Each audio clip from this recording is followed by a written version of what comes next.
you may not have understood what I meant. So if you have doubts on that front, then do ask those doubts. And it's likely that other teams also have similar doubts. So if you have any queries about the projects, now is also a good time to ask those. So, how many of you have your teams have actually requested specific targets on the channel or talked to TAs and given them specific targets? Can you raise your hands?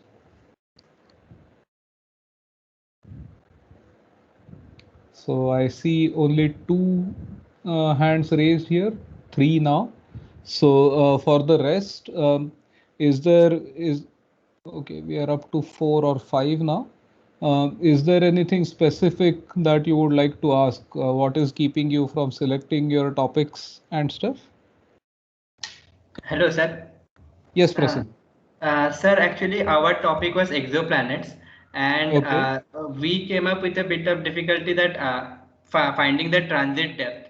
So I was wondering, sir, like if the magnitude of the star is higher, Mm-hmm. then the depth, no matter if even if it is less, the SNR would be good because it is of a higher Correct. magnitude, right? Correct. So is it better that we go for a bit So, higher?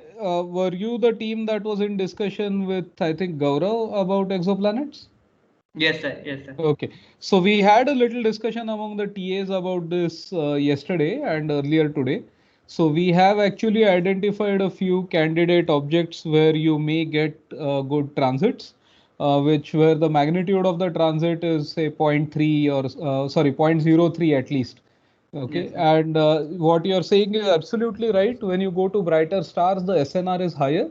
What matters though is that there are some systematic errors you really cannot beat down. So going below 1% accuracy or about 0.01 magnitude accuracy with GIT is something we have not really pushed a lot on our data to get that done.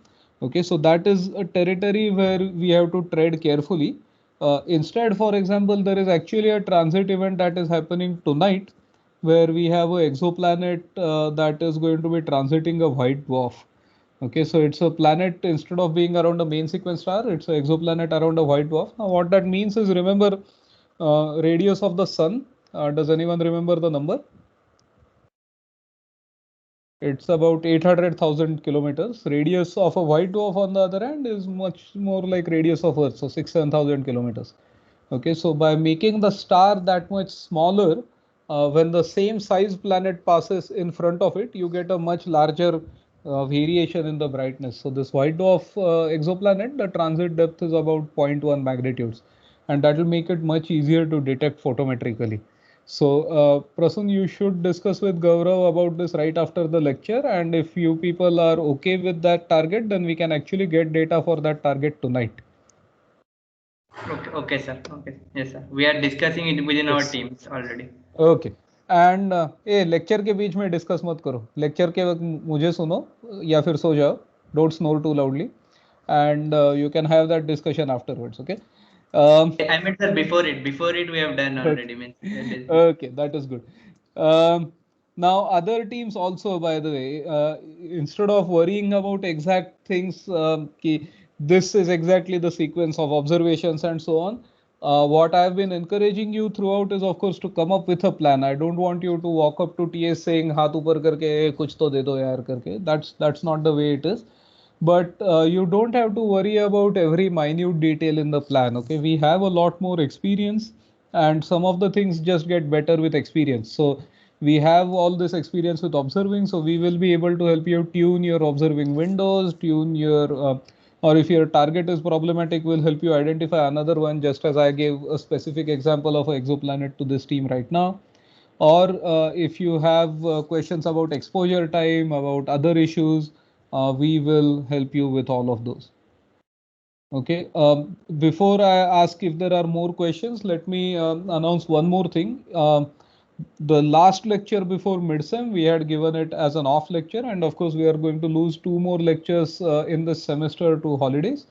But what we had agreed on when cancelling that particular lecture is that the data analysis lecture instead will be an extra lecture. So, sometime next week in the evening, your TAs will conduct a tutorial on how to analyze data. I had posted on the projects channel. If you go back and look at the first or second post, I had posted a link to a paper on the archive, which tells you about some basic software that is quite user friendly to be used in astronomy data analysis. I strongly encourage going through that. And for that particular session, do have your laptops handy and do try to go through things. Your TAs will instruct which are the things you should just listen to, which are the things you should try to do along with them. And if appropriate, they'll also share one or two sample images with you beforehand so that you can actually all work on the same image and make sure that you can follow what the TAs are doing. Now, some teams will need more advanced techniques to process data because they're trying something that is, um, I wouldn't necessarily say more advanced, they're trying something which is different. For example, the photometry technique that we are going to teach does not require you to know coding, and you will be measuring the brightness of one star at a time. On the other hand, if there are teams which want to study a cluster and do a HR diagram or something like that, or if you are doing crowded field photometry, then you need to learn different ways of analyzing that data or programming and automating some of those aspects. And for those, we are not going to teach you the full details in class because it's a small subset of students who want to do that. We don't want to take the entire class through it. However, we and with some of our collaborators, we have put together extensive videos about this online already. These are the growth winter and summer schools. The last growth summer school was held just during the lockdown. It was a complete online experience. But the first growth school, which is where we taught all of this Python based astronomy data processing, the first international school and workshop were actually held at IIT Bombay.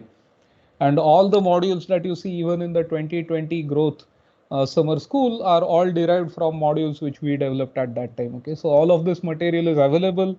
We will point you to that material. Contact the TAs if you need any kind of analysis. And once you go through it and try to do it yourself, if you're stuck, of course we will help you with that. Okay, so this data analysis session is going to happen sometime next week. So to give you an overview of the this week and next, the idea is that today we'll talk about a little bit about the solar system and Kepler's laws and how do we know some of these things. Then next week on Tuesday we will continue learning about orbits. After that, in sometime in the middle of the week, you will have one of these evening sessions for learning data analysis. Like every other session, the video will be recorded and online. So because we are looking at an extra slot, if it doesn't work for everyone, then you can watch that video later. Then next Friday, we will have the midsem discussion, and that is also when we will have one-on-one discussions for anyone who wants to know about why they lost marks somewhere or if there are any concepts which are not clear to them. And that is also where we will have discussions about projects and efforts from various teams. Anything that you are stuck with, any details about data processing, any advice you need, if your observations have not started by that time, then we will need to have a serious discussion about why that is the case. So the next Friday, make sure that from every team there is at least one person who's attending. All right. So with that, any questions about the observing and anything related to that so far? Sir. Yes, go ahead. So I've got the news from the TAs that the observations for our group have been completed. Okay. So how do we access the data, or so what next? After That this was point? also something we discussed just today. So what we are going to do is we are going to make folders on this MS Team itself, and everybody's data will be put in respective folders. Many teams don't have names. Please name your team, otherwise we'll just come up with lame names for you. They will be intentionally annoying. We'll choose the most annoying movie characters ever invented and name all of your teams after that. We need names to refer to all of you. We can't always say that team with A, B, C, D or something like that. Okay, and we'll put your data in those folders. One of the TAs did ask me, does that mean everyone's data is accessible to everyone else? Yes, it is. If you want to go analyze another team's data in addition to your own data, you are welcome to. I'm not saying it sarcastically. The idea here is that we do want to learn as much as we can, and you are welcome to each other's data and playing around with it if you want. So your data, Himansh, will be available by tomorrow for sure. And any other teams also, as observations are taken, we will keep putting data in. Now, that does bring me to a related point. As I talked about in the previous lecture also, by now, thanks to the eclipsing binaries exercise, you know really well what phase means. As soon as your TAs inform you about observations, the first thing you should worry about is not complete data analysis, but you should think about phase coverage. Okay, so remember your object may have a period, be it orbital period or pulsation period or whatever. Many groups have periodic objects as their study targets. So if you have a object with a pulsation period of say 0.39 days or something like that, then your observations on consecutive nights will give you different coverages along those phase, along the phase of that object. And you have to make sure that you are well sampled throughout. So if you notice that, oh, we are getting a lot of data in say phases 0 to 0.5, but and then again from 0.8 to 1, but we have gaps in 0.5 to 0.8, then point that out to your TAs and try to calculate what time of the night those phases are likely to occur, so that we can try to get you more data for those specific points. All right, should we move on to the lecture topic? Any other doubts? Okay, so let's talk about the solar system now.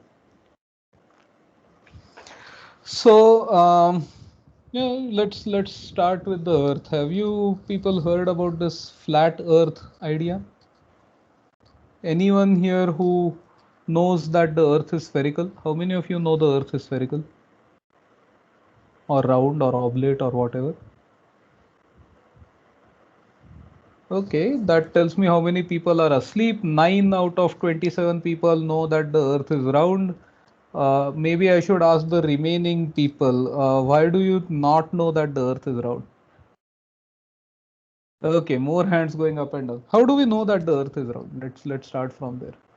And I really want to hear answers. Anyone? How do we know the Earth is round? Sir, someone traveled around the Earth and realized that they came to the same point. I guess No, that happened very much later. And that still doesn't guarantee that it is round, because it is, I could walk around the edge of a flat disk, for instance, and that would bring me back to the same point. Lunar eclipse results in only circular shadows. And Okay, that is one proof, but a very complicated proof. What was the first or much simpler thing? Horizon. shadows. There was some. No, so when the ship comes from from horizon, Correct. like Going over our the point horizon. comes first. Right. So if we are standing Right. on this round object and I have an observer here, what happens is that my horizon is basically a tangent to this circle. So if I have a ship or some other object which is coming from over here, okay, now you're going to appreciate my great fine drawing skills. So what you start seeing is first the mast of the ship appears, and then as the ship comes closer, you start seeing more and more of the ship until it is much closer to you, and then you wonder why the ship is about to crash into you.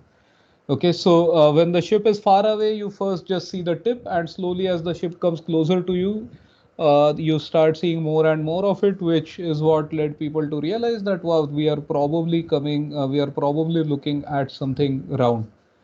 Okay. Now, if we are given, and there were other things, right? Shadow of the Earth is in a lunar eclipse, but that requires you to acknowledge other things. It requires you to first realize that a lunar eclipse actually is Earth shadow, and those bits of understanding were not easy to come. By the way, as recently as last year, there has been a flat Earth conference, International Flat Earth Conference, where people actually took flights to come to a central place and talk about how they have discovered that the Earth is flat and how it's a government conspiracy that people want us to believe that it is actually round. Okay, so if the Earth is round, how do you measure the radius of Earth? Curvature. Correct. How do you measure it? You are there right now. So today evening, I tell you to go measure the radius of the Earth. How will you do it? Like shadows can Shadows of what? Go ahead. It shadows has of to do some with shadow. very long, very tall rod or something. Single place measurement will not give you the curvature of Earth, right? I guess we Okay. could measure the uh, difference in height over a large area which is considered to be plane. And That is an interesting approach, which brings us to the concept of how do you define a plane at all, uh, right? So yeah, usually I would define something horizontal by, hanging. So if I hang something by a thread, then it hangs vertically and perpendicular to that is horizontal. But if I were at this point on Earth, say point number 1 and point number 2, horizontal over here is defined like this, horizontal over here is defined like this. So that is going to be a problem for me. Sir, So so that will be necessary if an area is locally plane. Then I guess that should do for a measurements of curvature, because we cannot simultaneously assume it to be perfectly plane okay, and so here curved is too. correct. So here is an interesting idea that we should try. Okay, suppose so now the question is, if I have something small, if I have something like my tabletop, okay, it's very easy for me, relatively speaking, to verify that it is plane, right? Absolutely flat plane. That's maybe just over a meter across. I might be able to do it over 10 meters, maybe 100 meters. But if I go to a kilometer scale, then it is going to be difficult for me to ensure that something is actually completely flat, right? Um, so if I have this, let's construct this right angle triangle, okay? And this is the radius of Earth R. This is some distance d that I'm going aside, and let's say that this is, we'll try two cases. We'll say d equal to 100 meters and d equal to 1 kilometer. Okay, and for both cases now, what we are saying is that if I draw a line parallel to this one here versus I draw a line which is so I draw this line and I extend it. I want to measure this angle, right? And this angle theta is equal to this theta, and theta is equal to tan inverse of d by r, right? Where r is about 6,400 kilometers. So by this calculation, I will get theta for a 100-meter case is how much, and theta for 1 kilometer is how much? Can anyone calculate this?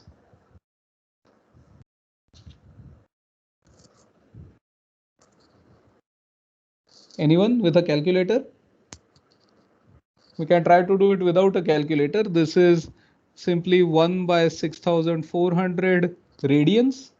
So I multiply it by 57 degrees per radian to get it in degrees approximately. So you can see that this is going to be order of 0.01 degrees or something smaller, right? 0.0089. Okay, so 0.009 degrees. And this one is going to be even smaller, 0.0009 degrees. Okay, now I'm sure all of you have tried to measure angles in your first year lab over here. And do you think measuring 0.01 degrees is easy? Not at all, right? Even getting arc minute accuracy measurements, repeatable arc minute accuracy measurements is quite difficult. So does anyone know of the historic experiment which was done in order to measure the radius of the Earth? Eratosthenes. That's right. So what did he do? So on the day of equinox, he erected two poles at two very distant places on the same longitude, so that they cast a shadow at the exact noon. And then he measured those shadows, and from the lengths of those shadows, Correct. he So got the. what was actually done was by using wells. So at so you have given a very refined modern description of the experiment, but I'll give a cruder idea here, which is that you have the sun shining from here, and at this location the sun is shining straight down into the well. So these are two wells. Okay. and the sun is shining straight down into the well, which means that the sun is exactly overhead. At the same time, he had a friend standing somewhere else and who noticed that there is actually a shadow being cast over here by in this well, the edge of the well. So the sun is not exactly overhead. And with the local normal, which would be something like this, okay, these people actually measured this angle theta. Okay, and from there are other assumptions that still go in. He assumed that this is a circle.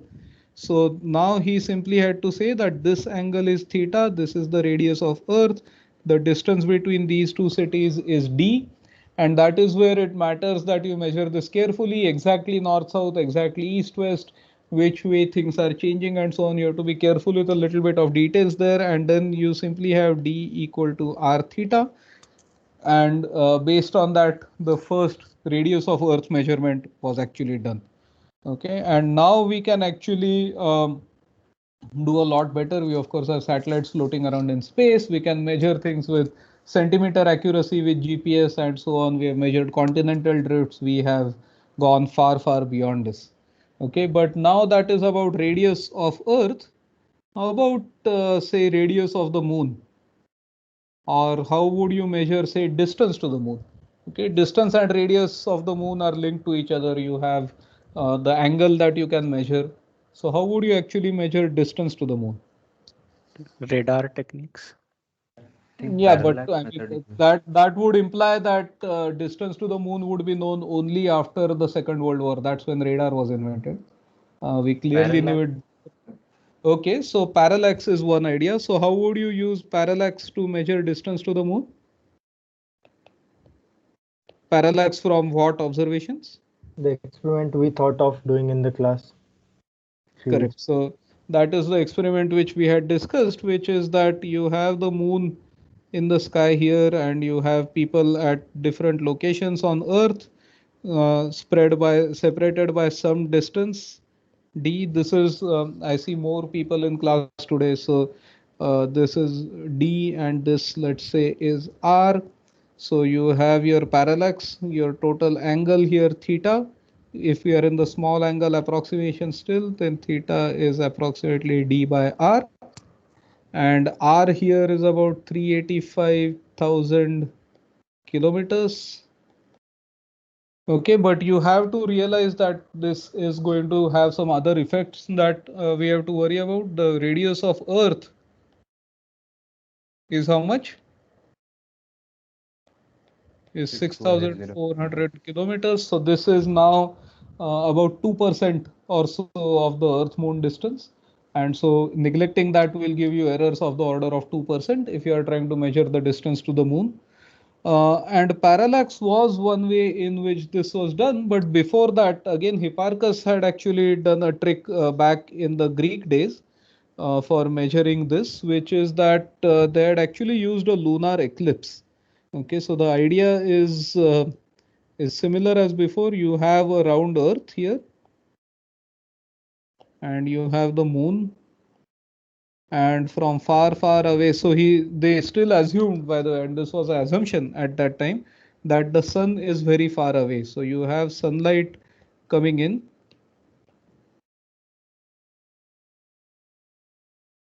and you are casting a shadow. So if you observe the moon from one part of the Earth, you got a total lunar eclipse. And so, okay, let's use different colors here. So somewhere here you have a, total solar eclipse. And if you looked at some other point, if you had a friend standing somewhere else at the same time, then they had a partial solar eclipse. And on the basis of this, by seeing what fraction of the sun was actually covered by the moon, that gives you an idea of the parallax of the moon, right? Because now it tells you under the assumption again that the sun is very far away, you can ignore motion of the sun. And this tells you that by traveling some distance d on Earth, if the moon has moved by so much, then that is not very different from this parallax measurement that we have drawn in the diagram above. Okay, so that's about measuring the distance to the moon. Do you know how modern distance measurements have been made? One of them was that Neil Armstrong screw placed a mirror on the surface of the Correct. moon, and So the modern measurements have been made by using mirrors on the moon essentially. So the concept is called lunar retroreflectors. Okay, maybe actually I should devote a new page to this. So retroreflector is actually quite a smart idea. See, if I have a mirror, okay, and I want to reflect light from this mirror coming back to me, then all the normal laws of reflection, of course, are always going to apply. So if this is my incident angle, then my reflected angle is going to be equal to that. So theta incident and theta reflected and so on, which means that if I want to put a mirror on the moon which bounces light back exactly to me, my alignment has to be very, very accurate. What I can do instead is that I can use a little trick, which is that I use two mirrors. Actually, I don't need to draw the full box. Let's just draw two mirrors, which make an angle of exactly 90 degrees from each other. Okay. And these I can actually manufacture with very high accuracy on Earth itself, make sure that the angle is exactly 90 degrees. Now, instead of having light incident in exactly a perpendicular direction like this, what I can do is I can let light be incident at any angle. Okay. And whatever angle I have incident light, it will be reflected from this surface at the same angle. But what is going to happen is that it is now going to be incident on this second surface, where again I will have a reflection. Let's use a different color, where I will have a reflection happening from that surface as well. Now, if I complete this box here, okay, then this angle is 90, which means that the sum of this angle and the sum of this angle is 90. And since these outside angles are equal to the inside angles, it means they also add up to 90. So the total deflection by my ray of light in this arrangement is exactly 180 degrees. And it doesn't matter what my actual angle of incidence here is, right? So the total deflection is always 180 degrees. And I can actually extend this. This is now still in a plane. I can extend this to 3D by using the corner of a cube. And that is a retroreflector. So if you shine light at that, then you always get light back in the same direction. You may have seen these being used on Earth, by the way. So if you have seen any construction or surveying crew, rather, road construction chal raha hai, building mein chal raha hai, you'll see someone standing with a yellow instrument and someone else is standing somewhere with a stick which has a small mirror on top. That mirror is actually a retroreflector, and you have a laser ranging device that is being used to measure the distance between those 2 points. So retroreflectors have been used, and their actually positions are known. You could, in principle, set up your own telescope, fire a laser pulse, and 2.6 seconds later, you will get a reflection from the moon. It will be very, very faint, so you will have to use a telescope to measure it. But in principle, doable, and by doing that, you can measure the distance to the moon with very high accuracy. To kind of centimeter accuracy measurements have been done by now. So that is the modern idea, where these retroreflectors were put there by, of course, manned mission crews, and based on those we have our best measurements. And that closely ties in with the other idea which I said is a modern idea, which is radar ranging. So what has been done is that we have used this to measure distance to the moon, distance to asteroids, and so on, where instead of using lasers, you actually use radio waves. You shine a beam, it gets reflected from the asteroid, you measure the time of flight, and that has been, so this has been used for moon, it has been used for asteroids, and it has been used for even some planets. There are nuances that we have to worry about. Planetary atmospheres have some effects. Your reflection is not necessarily from a solid surface, so you have to correct for those effects. So all these things are doable. But let's talk about this planetary distance measurement in a bit more detail now. Okay. So you may have heard of Kepler's laws. Okay. Kepler using tons and yes, Himansh. Sir, for the distance measurement using eclipses, do you need to know the size of the moon? The actual size? No, you need to know just the angular diameter. That is enough, because what Okay. you're using is the same edge of the moon. You are essentially using the sun to measure a parallax of the edge of a moon. It is not very different. For example, you could do the same thing with something called an occultation. So if I have a star in the sky, let's go to that page and mark it out here. Where did that page go?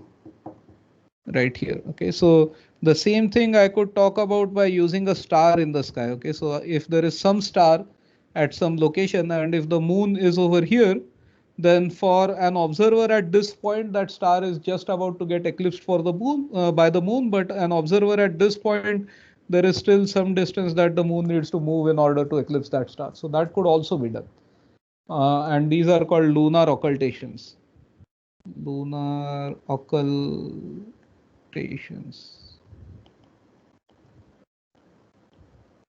Okay, and for those of you who are interested, occultation, timing, and measurement is a very popular activity in amateur astronomers, quite useful to professional astronomers as well. You can look up IOTA, International Occultation Timing Association, and they'll give you details on when next there are going to be asteroid occultations, lunar occultations, how do you take measurement, all the works.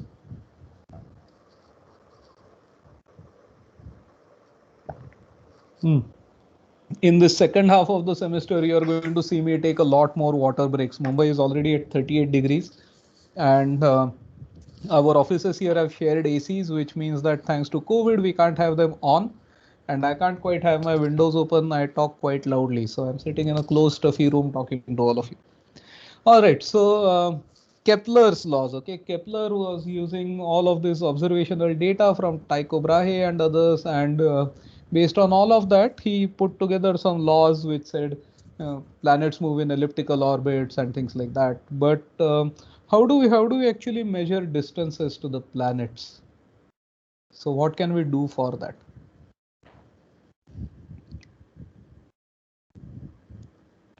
A very 21st century idea would be that, oh, we have sent a satellite there, you just measure the distance to that satellite. But that is going about it exactly the opposite way. We had measured distances to planets well before that.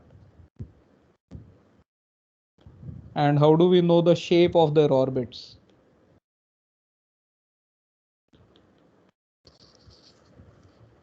Any idea? Using transits, Venus transit or something like that. Yeah, that was one of the ways that was important for absolute distance scale. But first, let us assume at this point that the heliocentric theory is a given. Okay, so let's assume that we know that there exists something called the sun at the center of the solar system, and that planets are orbiting around it. Could be circles, could be some other shapes, whatever is going on. Okay, so let me put out Earth over here.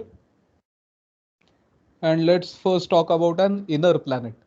Okay, so inner planets would mean what? What are the planets inside of Earth's orbit?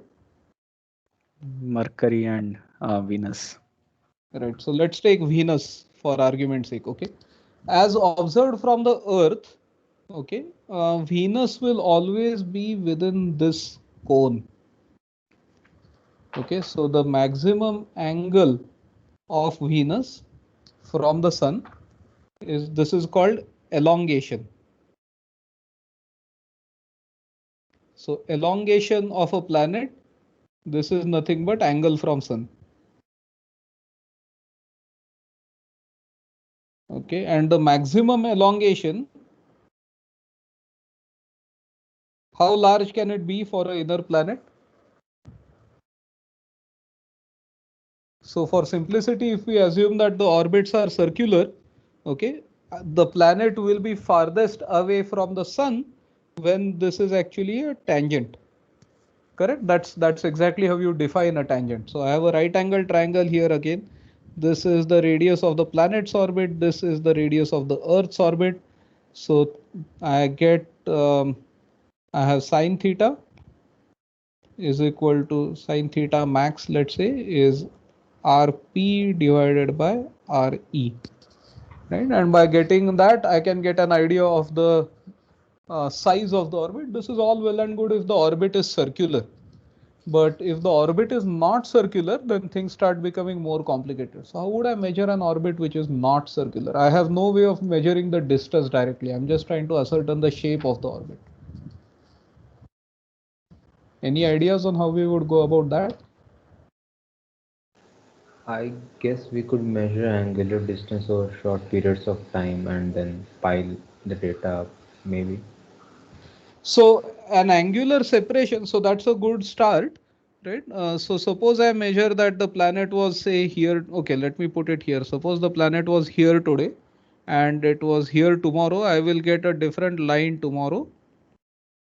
Okay, and then a few days later, the planet was here and I'll get a different line. But I still don't know where along this line that planet is. Okay. So the best idea that we have is kind of saying that, okay, as seen from this position, that planet is constrained to be within this cone. Okay, that was created by these lines over here. Okay. So now in order to go ahead from here, we have to start imagining what exactly is happening as the Earth and that planet are going around the sun. Okay. So we have to first introduce some concepts here. One of them is called the sidereal period and one of them is called the synodic period. Okay, so I have the sun sitting at the center.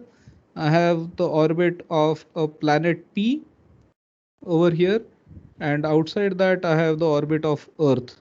Okay, and for simplicity, I'm going to start with time equal to 0 when the sun, planet and Earth were in a straight line. This particular configuration is called a conjunction. So conjunction means that Earth and two other objects, in this particular case sun and the planet, are in one line. And there are two types of conjunction. I could also have had the planet over here. So this one is called the inferior conjunction. What we have, inferior conjunction. And then if I have the planet sitting on the opposite side, that is called the superior conjunction. Okay, so let's start with t equal to 0 when that planet is at inferior conjunction. And then from there, let's say we go to a time which is 3 months later. Okay, and that planet is inside. So we know, but right now let's use this for discussion, but it can be inferred that the planet's period is actually shorter. But let's say that 3 months later, Earth is going to be here. So this is t plus 3 and the planet will have moved more. So the planet could be here at t plus 3. And then going by the same scale, if I go here at t plus 6, the planet will have come back here at t plus 6 and so on. Okay, so what I can measure quite easily is something called the synodic period. Synodic and sidereal we have used in context of the day. Remember that synodic day is, say, noon to noon. Sidereal day is about 4 minutes shorter. It is with respect to the stars. So synodic period in this context here is going to be, let's say, the time between one inferior conjunction and another. Okay, so what is going to happen is that somewhere in these entire orbits, as the Earth is moving, the planet is also running around. And at some point, it will again come at a place. It will not be the same horizontal axis that I have drawn here, when the planet will have another inferior conjunction. Okay, so you can think of it as the duration between two inferior conjunctions or two superior conjunctions or anything like that. And suppose I know the actual orbital period of Earth. Okay, period of Earth is, say, TE, and for the planet it is TP. This is when the planet is actually coming back here. So from this diagram, I know that that period is about 6 months.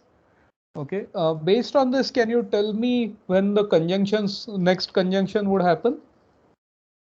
So what we are doing when we are looking at a conjunction, what we are really doing is, we, instead of being in this absolute frame where right axis crossing is what we are looking at. We are going in a frame of reference that is the Sun Earth frame instead of a stationary frame, some abstract frame outside, which means that what we are really looking for is that we have to transform this planet's motion into that, is that it is rotating around the Sun at a frequency omega, which is equal to 2 pi by TE. Okay, and in that frame, so in that frame, the planet's orbital velocity is going to be omega planet is equal to omega planet naught minus omega Earth. Right? Omega planet naught is in this absolute frame here, which is going to be 2 pi by TP.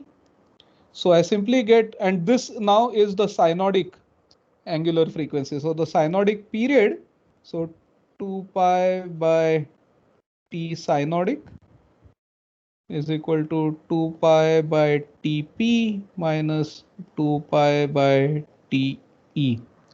You can get rid of the 2 pi's, and that just tells you that 1 by T synodic is equal to 1 by Tp minus 1 by Te. Okay. If the period comes negative or positive, that's okay. That is just changing the sign here, whether the planet appears to go this way or that way, depending on your angular velocities. Is this concept clear? We are taking difference of angular velocities. So think of it this way. I have something which is going around the Sun once every year, and I have something else which is going around the Sun at some much slower speed. What will happen is that as object 1, which is Earth, completes one circle, object 2 will have moved slightly, and I will take a slightly longer period in order to catch up with that. So what I'm trying to solve is that the angle covered by that object, so theta planet, is equal to 2 pi plus उल्टा कर दिया मैंने. So in this case, the planet is moving much faster than Earth. So in some time period P, the planet has covered some time T times omega P is how much the planet has moved. And because that planet is actually moving faster than the Sun, what I am looking at is this is going to be 2 pi plus the same duration into omega E. So you can solve from, and you are solving for T, that T is your synodic period. So you can solve from this equation as well, and you are going to get the same solution finally. Okay, so this is called a synodic period. Synodic period is something which you can measure because you say, okay, right now Venus is at maximum elongation, and then I keep looking every day, it appears to go closer to the Sun, then it comes out on the other side, comes back, and then comes to the furthest on, say, the right of the Sun again. And the time that elapses between that is the synodic period that we have over here. And then because we know that the Earth's orbital period is 1 year, that gives you the orbital period of the planet. Okay, so now we have orbital period measurements, but we still have not decided the actual orbit of the planet. So for that, we now take the Sun, we now take the Earth in this orbit, and what we do is we keep looking for maximum elongations of Venus. Okay, so we keep observing Venus. It keeps, as seen from Earth, I have no idea where it is except for knowing that it is inside. And I keep looking at it. Earth is of course moving every day as I do that. And one fine day I realized that Venus was the furthest to the right of the Sun as seen from Earth. So it must be somewhere along this line on that day, and that orbit has to be inside of this line completely. Okay, some X months later, Earth is somewhere else, and now I realize that Venus now is furthest to the left of the Sun. So I draw another line, and I know that this line is also tangent to the orbit of Venus. Then I go for a third day of observations somewhere much later. I keep observing every day, but one fine day again I notice that Venus is furthest to the left of the Sun, and I draw another mark. I keep doing this day after day. And whenever I notice these particular elongations, I am going to draw these lines. I know where the position of the Earth was because Earth is simply moving at this constant speed along a circular orbit. That assumption is hard to break. It is doable, but it requires a lot more effort. And by doing these kind of measurements again and again, I keep getting a set of all of these tangents to the orbit of Venus. Okay, and by putting together all of these tangents, I can now finally start saying that, okay, the orbit of Venus is probably something like this.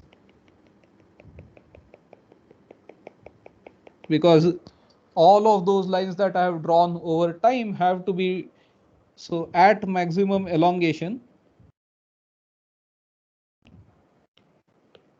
Okay, so maximum elongation implies tangent.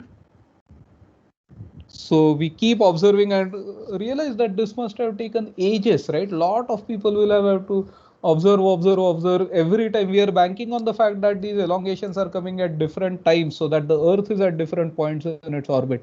And on the basis of that, we have drawn all of these tangents, and based on that, we have actually managed to reconstruct the orbit of Venus. So that is how those first measurements were made.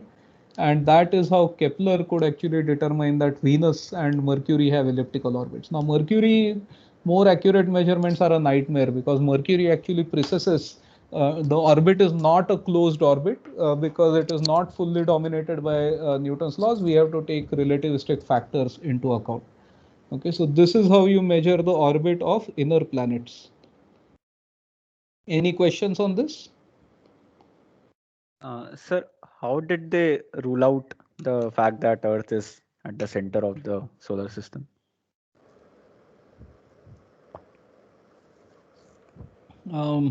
Interesting question, long answer, which I won't go into full detail. But the summary is that it boiled down to Occam's razor. Okay, there's this concept called Occam's razor, which is attributed to a priest monk whatever called Occam, who said that if there are multiple possible explanations for something, then the simplest one is what you should use. So what happened is when people started observing these planets and they said, okay, first idea was heavens are perfect, everything is circles, blah blah blah blah. And then by doing that, they realized that if we have, let's say, Mercury going around the Earth, Sun, Moon, Venus, everything going around the Earth, then the planets seem to do these weird things. And one of these weird things actually that they do is something called retrograde motion. Okay, so let's put the sun here. Retrograde is something that I wanted to talk about, so I will take a little detour for that. So I have sun, I have Earth's orbit, and then beyond that, let's look at the orbit of Mars.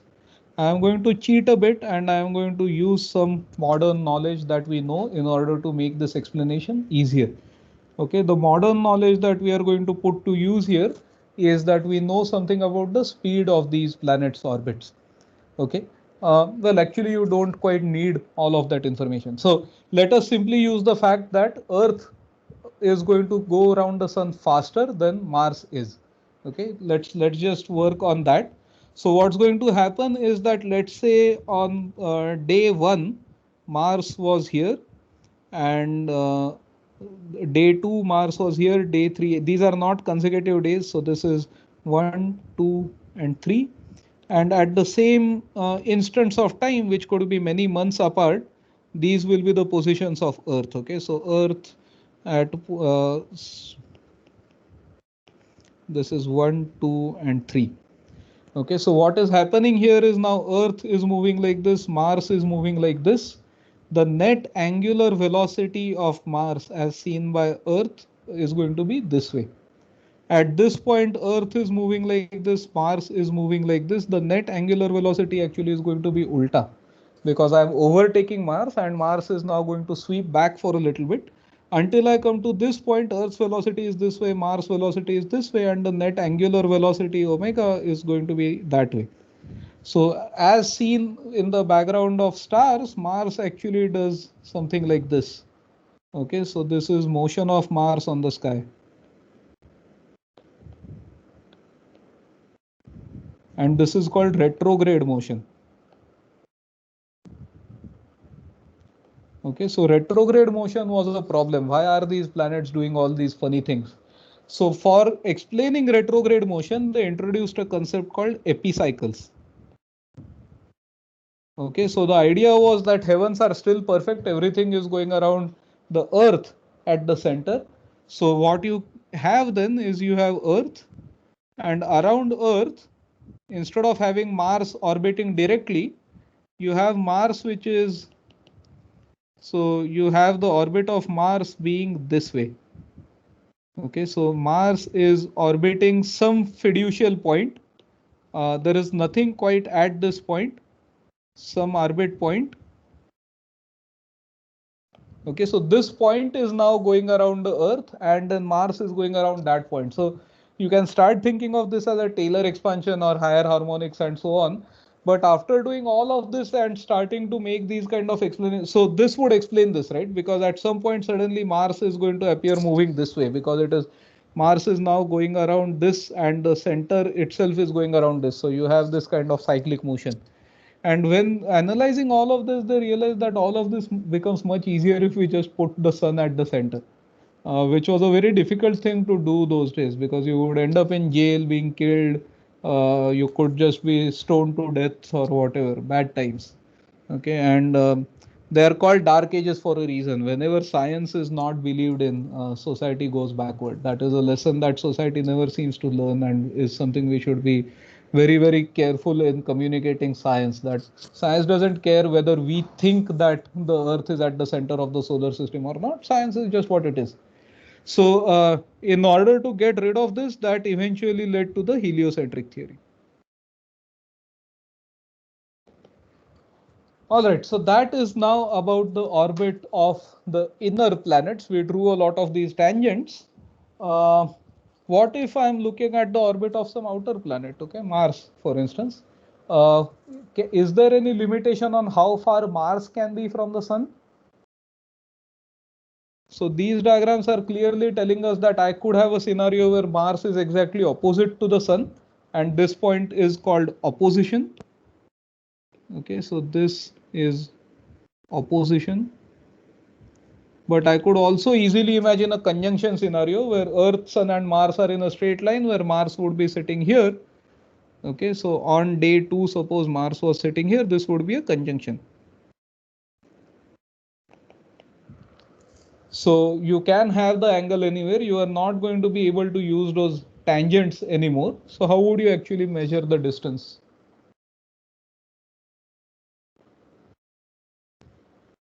Any ideas?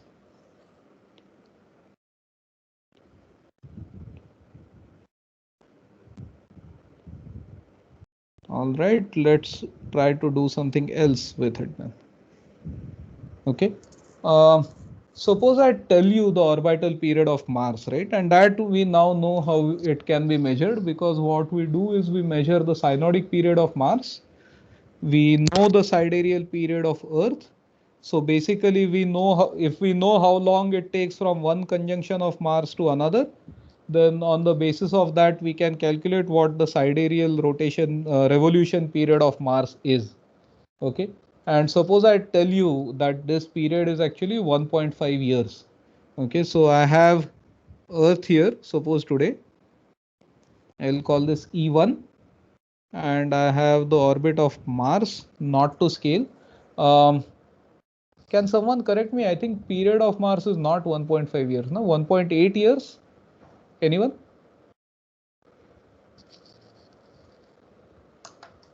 Okay, clearly we just have to calculate it by using Kepler's laws, which I have not yet talked about. But 686 days. Sorry, 686 days. Okay, can you tell that to me in years? I find it easier to think in terms of years. So that's 1.9. 1.9 years. Okay. So Earth is here today, and let's put Mars at some arbitrary position. So Mars is, say, here. Okay. And then, okay, so I got 1.88 years. So 1 year later, okay, what is going to have happened is Earth will have come back to the same position, but Mars will be somewhere else. That's not very useful to me.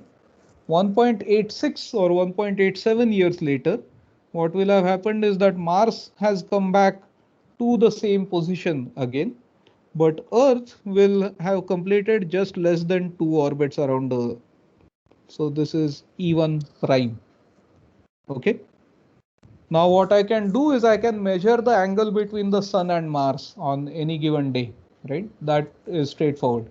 So I can say that on E1, the Sun, Earth, Mars angle was so much, and that essentially is giving me this direction in space. So I know that Mars on that day was along that direction. 1 year later, okay, instead of E1 prime, let me just call this E2. Okay, so this is M1 and M1 is also equal to M2 at time T2. 1.8 years later, when I have Earth at this other location, Mars is back at the same location. So now I again make this observation and I say that Mars is actually now along this line. Those two lines actually are intersecting, right? And that gives me 1 point on the orbit of Mars. So I keep doing this again and again and again for different points in the orbit. And I can actually now start getting, so suppose I conduct another set of observations, let's say this. So this is E3 and E4 and Mars may be somewhere else. So suppose Mars was here. This is M3 and that is equal to M4. E3, E4 are separated by 1.87 years. So again, I'm now getting two lines. Green was the color. And from those two lines, I now get this point on the orbit of Mars. So I can start doing this and I can start getting many points along the orbit. And by painstakingly doing these and actually joining those points, that is how Kepler actually did his measurements. And that is what gave us Kepler's first law, which is that, so let's get down to Kepler's laws. Okay, so Kepler's laws, the first law is that planets travel in elliptical orbits around the sun. Anyone wants to complete it? Elliptical orbits with sun as the Sun focus. located focus. Okay, so this is the first one. Then the second law is something which is called the radius vector of the planets. Okay, I'm going to write them in shortcut, okay, because you are going to read them from Wikipedia anyway at the end, or from Carroll and Osley or OpenStax or whatever. So this is the equal areas in equal times. Okay, and this law is very easy to understand once you're a physics student. So I'll come to this in a moment. And the third law is that if you have the period P of revolution of a planet, and if you use its semi-major axis of the orbit, then P square is equal to A cubed. Okay, so this is orbital period. And this is the semi-major axis. Orbital period, which one will it be? Will this be synodic or sidereal? Sidereal. Sidereal. Correct. So this has to be sidereal because in case you are wondering why I'm saying this as if it were an obvious statement, sidereal is something which is intrinsic property of that planet, right? I am in some absolute frame and I'm measuring motion of the planet, whereas synodic is actually a property which is with respect to the Earth, and the orbit of the planet should not depend on how fast Earth is moving. Okay, so based on the sidereal period, now some of these we can actually do easy and quick derivations. So for example, for a circular orbit, we had actually derived this. So what you do is you start with a test mass orbiting a large mass of m. So gm m by r square is the gravitational force between the two, and that has to equal the centrifugal force for it to be a stable circular orbit. So that becomes mv square by r. Now v itself for a circular orbit is 2 pi r by p. So you put that in, the capital M, by the way, here has to cancel out. Capital M will cancel out or small m will cancel out? Small m. So I get Gm. I have an r square here and a r in the denominator.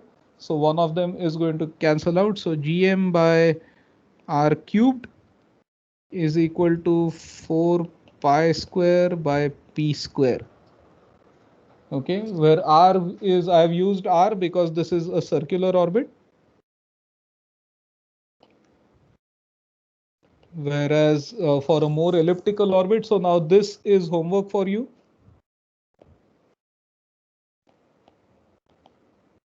Derive this for an elliptical orbit. Okay, and of course feel free to look it up as to how this is done. And also, what if, so if m is not less than m, what if they are comparable masses, then how does this law change? What happens to those terms there?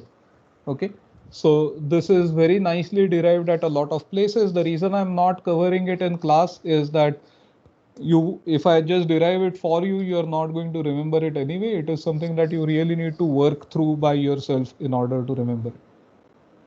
Okay, so that is a quick derivation of Kepler's third law. We can do an even lazier derivation of the second law. Okay, if I have a object of mass m moving at a velocity v at some distance r from the origin, what is the angular momentum of the object? MVR. Okay, so angular momentum L is equal to mv cross r. Okay, let me draw a separator in here. Okay, so if I just look at the if I look at this in terms of an area, then Kepler's third law becomes kind of obvious. Okay, so I have my radius vector here, and so this is r, and I have some velocity vector, may not be perpendicular, that's okay. Okay, so I have v. Now a small time later, this object will have moved to some point over here, and this is the area swept by the radius vector.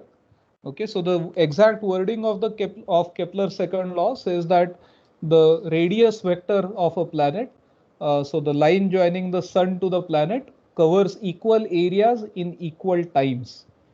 Okay, and that is what is being told here. So the area of this triangle is r times v perpendicular into time t into half, right?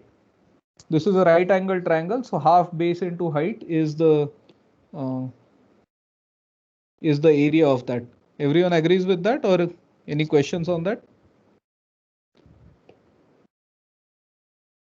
Okay, so this side d here is simply v perpendicular into t. Okay, this is this term, and that divided by 2 is this area.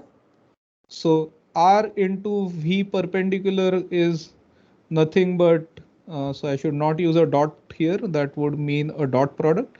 So r v perpendicular is nothing but r cross v. And what angular momentum conservation tells us is that this is something which is nothing but L bar by m, so that is going to be constant. Okay, so the area of this triangle, if I keep t constant, if I take two cases where t is equal, then this is going to be equal. Now, if you think of it, by the way, without knowing about the concept of angular momentum and its conservation, Kepler, depending on your perspective, was either absolutely Lucca in life or was an absolute genius. It's difficult to realize this by just looking at those figures. Okay, and what he must have realized, though, the important part which guided him here will have been that when a planet is closer to the sun, it appears to move faster, and when it is further away, it appears to move slower. And then he tried measuring if it is linear, if it is inversely proportional to distance, and so on. And inversely proportional is indeed what it turns out to be, which in more formal terms is this equal area in equal times kind of definition. Okay, so this is coming to Kepler's laws, and we have looked at measurement of distances to external planets. We've looked at Kepler's laws. All right, there is one more method of absolute distance measurements which nobody suggested when we were looking at distance measurements. So I'll just cover that for completeness. So suppose I have, if I'm trying to measure some absolute distance scale in the solar system, okay, we have tried to measure, say, distance to the moon using parallax and so on. But suppose I have the sun here, I have the earth here, and let's say I have the moon over here, okay, and for simplicity I'm drawing them such that this angle here is 90 degrees. Okay, now what we are going to look at is how will the sunlight shining on the moon be? So that's going to be sun rays just shining like this, of course, which means that I can see what is called the terminator on the moon. The difference between the light side and the dark side, that's going to be like this. Okay, so what I will see is that as seen from Earth, the moon will actually not be a half moon, but will be slightly more than half illuminated. And if I measure that, then that extra illumination, okay, so this line, if I extrapolate, and then I look at this angle over here, okay, that angle is going to be equal to this angle, right? This is simply from using right angle triangles again. So that is giving me the angle. So we talked about using parallax, this idea which we had discussed in a previous class as well, that we have measured. So distance to the moon we measured with parallax. So this is the DRM, and that was measured from parallax. And if we can measure this small angle theta over here, then we get tan of theta is equal to DRM. Sorry, why am I calling it R? This should be E.